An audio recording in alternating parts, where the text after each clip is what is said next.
दोस्तों, एक झन्नाटेदार और सन्नाटेदार जानकारी इस समय निकलकर सामने आ रही है। सड़क पर फर्राटेदार तेजी गति से निकलता हुआ असदुद्दीन ओवैसी की कार पर गोलियों की बौछार। दोस्तों, बैरिस्टर असदुद्दीन ओवैसी के जान लेने की नापाक साजिश आज उत्तर प्रदेश के अंदर हुआ। दोस्तों, बैरिस्टर असदुद्दीन ओवैसी पर हो गया है दनादन टनाटन सनासन गोलियों की बौछार। दोस्तों, आपने सुना ही होगा, न तीर से न तलवार से न गोलियों की बौछार से, न तीर से न तलवार से न गोलियों की बौछार से, ये बंदा डरता है सिर्फ परवरदिगार से। प्यारे दोस्तों, असदुद्दीन ओवैसी पर उत्तर प्रदेश के अंदर हो गया है दनादन गोलियों की बौछार, और गोलियों की बौछार के बाद असदुद्दीन ओवैसी बाल बाल बचे। बड़ा करिश्मा यकीनन दोस्तों, जैसे अल्लाह तबारक व तआला ने उनकी जान को महफूज कर लिया। और यकीनन असदुद्दीन ओवैसी ने खुद ये कहा कि शायद मेरा वक्त नहीं आया था और इसीलिए वो लोग गोलियों की बौछार करते रहे और मैं पूरी तरीके से अभी सुरक्षित है। दोस्तों, असदुद्दीन ओवैसी पर कहां हुआ गोलियों की बौछार और क्या खबर इस समय है दोस्तों, जब आप सुनेंगे तो आपके भी रोंगटे खड़े हो जाएंगे। एक इंसान जो मुसल्ला लेकर चलता है, एक इंसान जो टोपी पहनकर भारत के सियासत में दहाड़े मारता है, एक इंसान जो पंजगाना नमाजें हर जगह हर वक्त अदा करता फिरता है, दोस्तों उसको दुनिया जमाना असदुद्दीन ओवैसी के नाम से जानती है। सियासत का एक ऐसा खिलाड़ी जिसके चेहरे पे दाढ़ी, जिसके सर पे टोपी और हाथ पे मुसल्ला। दोस्तों, चाहे नीचे हो या हो ऊपर तल्ला, जब भी सुनाई देता है अल्लाहू अकबर, माथे को पेशानी को सजदे में झुका देते हैं। गरीबों के लिए संसद से लेकर सड़क तक आवाज उठाते हैं, गरीबों की आवाज बन जाते हैं, बेसहारों की आवाज बन जाते हैं। और यही वजह है दोस्तों कि आज वो नफरती तंजीमों के आंखों में किरकिरी की तरह चुभ रहे हैं। पिछले दिनों धर्म संसद की आड़ में जो नफरत फैलाया जाता था, वहां जिस तरीके से असदुद्दीन ओवैसी के खिलाफ जहर उगला गया, जिस तरीके से दिल्ली के उनके घर में अटैक किया गया, और ये लोग जो बच गए थे, आज इन्हीं लोगों का और इन जैसे लोगों का हौसला इतना बढ़ गया दोस्तों कि आज एक सिटिंग एमपी के ऊपर गोलियों की बौछार कर दी। लेकिन दोस्तों, नूरे हक सम्मे इलाही को बुझा सकता है कौन? नूरे हक सम्मे इलाही को बुझा सकता है कौन? जिसका हामी हो खुदा उसको मिटा सकता है कौन? मौत से किसकी रिश्तेदारी है? आज हमारी तो कल आपकी बारी है। एक दिन सबको इस दुनिया को छोड़कर जाना है, लेकिन समय से पहले कोई किसी को मार नहीं सकता है। और आज यही असदुद्दीन ओवैसी के साथ हुआ दोस्तों। आज असदुद्दीन ओवैसी के जान के दुश्मन असदुद्दीन ओवैसी को जान लेने के हर कोशिश कर लिया।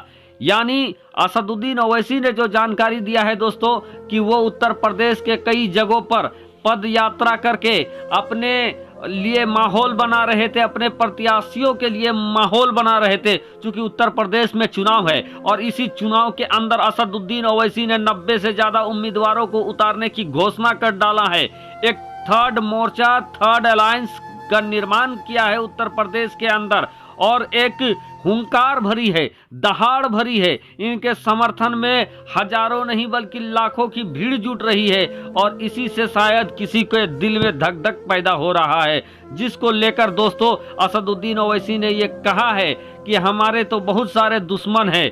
धर्म संसद से मेरे ऊपर धमकी दिया गया है, मेरे घर में अटैक करने की कोशिश किया गया है, मेरे सर कलम करने की बात कही गई है, और अब किसने मेरे ऊपर इस तरीके के साजिश करके मेरी जान लेने की कोशिश किया है, इसका पूरा खाकार, पूरा इन्वेस्टिगेशन स्वतंत्र एजेंसी के द्वारा केंद्र सरकार और राज्य सरकार को कराने चाहिए। दोस्तों, असदुद्दीन ओवैसी ने बताया कि जब वो उत्तर प्रदेश में चुनाव प्रचार करके अपने घर के जानिब यानी दिल्ली के जानिब जब लौट रहे थे, तो एक टोल प्लाजा के निकट पहले से घात लगाकर बैठे लोगों ने उन पर धनाधन गोलियों की बौछार कर दी और इन गोलियों में से 2 से 3 गोली असदुद्दीन ओवैसी की गाड़ी में लगी और पीछे से जो उनके काफिले के गाड़ी वाले थे, जब देखा कि असदुद्दीन ओवैसी की गाड़ी पर लोग घात लगाकर गोलियों की बौछार कर रहे हैं, तो एक हमलावर को आकर पीछे की गाड़ी टक्कर मार देती है, जिससे वो गिर जाता है। बाद में जानकारी निकलकर सामने आई है दोस्तों कि उसको पकड़ लिया के द्वारा दबोच लिया गया, गोली जिससे चलाई थी उस सामान को भी धर दबोचा गया है। बाद में अभी जो जानकारी निकलकर सामने आई है उसके मुताबिक दूसरा हमलावर ने अपने आप को थाने में जाकर सरेंडर कर दिया है, जिसका नाम गालिबन शुभम बताया जा रहा है। दोस्तों, अब सरकार और एजेंसियां पूरी तरीके से अलर्ट है और अब देखते हैं कि क्या होता है, मंसूबा क्या है। और ये जब गोली चलाया तो गोली चलाकर फिर इसने सरेंडर क्यों किया? शायद असदुद्दीन ओवैसी को डराना चाहते थे या कुछ और। दोस्तों, असदुद्दीन ओवैसी ने एक बात साफ कर दिया है और वो बात ये है कि उन्होंने साफ तौर पर कहा है कि जिन लोगों ने मुझ पर हमला किया है वो चाहे तो फिर हमला कर ले, बार बार हमला कर ले, लेकिन इससे हमारे हौसले पस्त नहीं होंगे। हम पूरी ताकत के साथ उत्तर प्रदेश के चुनाव में हम उतरेंगे। लेकिन दोस्तों, असदुद्दीन ओवैसी ने साथ साथ ये कहा कि हमारे दुश्मन तो बहुत है, लेकिन हम सुरक्षा साथ में नहीं रखते हैं। मैं हर साल सरकार को लिख के देता हूं कि मुझे सुरक्षा की जरूरत नहीं है और उनके पास कोई सुरक्षा भी नहीं होता है। लेकिन दोस्तों, असदुद्दीन ओवैसी MIM पार्टी के अध्यक्ष हैं, सिटिंग MP है और देश के संसद में देश से जुड़े मुद्दों में सवाल पूछते हैं, विपक्ष में रहकर सकारात्मक सवाल पूछते हैं। इसके लिए दोस्तों, भारत के लिए असदुद्दीन ओवैसी इम्पोर्टेंट है और ऐसे इम्पोर्टेंट शख्स पर बार बार हमला हो रहा है।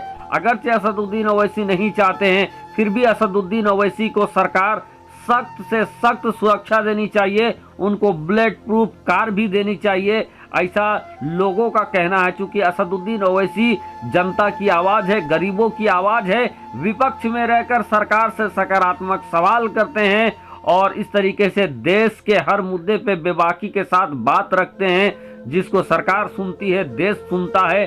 और ऐसे व्यक्ति का रहना दोस्तों बिल्कुल देश के हित में है और ऐसे में सरकार इनकी हिफाजत करनी चाहिए। जिन्होंने इन पर हमला किया है उस पर सख्त से सख्त कार्रवाई होनी चाहिए, तह तक जाकर कार्रवाई होना चाहिए। जितने भी एजेंसियां हैं, जो भी इन्वेस्टिगेशन ब्यूरो हैं, जल्द से जल्द इस पर सकारात्मक पहल करके अंजाम देना चाहिए।